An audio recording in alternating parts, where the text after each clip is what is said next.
Hello! Hi everyone. Welcome back to Singapore Chaitrika channel. ఇప్పుడు మీరు చూస్తున్నారు కదండీ! వీటిని రంబుటన్ ఫ్రూట్స్ అని అంటారండి. ఇది సాపిడేసే ఫ్యామిలీకి చెందిన ఫ్రూట్ ఇది. వీటిని ఇంగ్లీష్‌లోని హెయిరీ రిచి రంబుటన్స్ అని కూడా అంటారు. ఇవి మోస్ట్‌లీ ఇండోనేషియా, మలేషియా, థాయిలాండ్‌లో బాగా పండే పంట అండి ఇవి. దీని సైంటిఫిక్ నేమ్ వచ్చేసరికి నెఫీలియం లెప్సియం.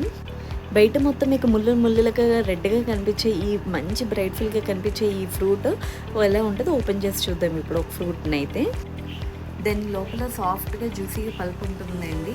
మీకు వైట్‌గా కనిపించేది అదే సాఫ్ట్ పల్పీ జ్యూస్ వన్. చూడటానికి మంచిగా రసగుల్లాలా కనిపించే ఈ ఫ్రూట్‌లోని మంచి హెల్త్ బెనిఫిట్స్ ఉన్నాయండి. దీంట్లో విటమిన్ సి అనేది బాగా హైగా ఉంటుంది. సో దానివల్ల డైజెస్టివ్ సిస్టమ్‌గా ప్రాబ్లమ్ ఉన్న వాళ్ళు గానీ, స్కిన్ ప్రాబ్లమ్ ఉన్న వాళ్ళు గానీ బాగా యూజ్ చేయొచ్చు. అలానే మీకు ఈ వీడియో నచ్చితే మాత్రం డెఫినెట్‌గా సబ్స్క్రైబ్ చేసుకోండి సింగపూర్ చైత్రికకి. మరిన్ని ఇంట్రెస్టింగ్ వీడియోస్ కోసం దీని లోపల గింజ కూడా ఉందండి. అది మాత్రం తినమాకండి.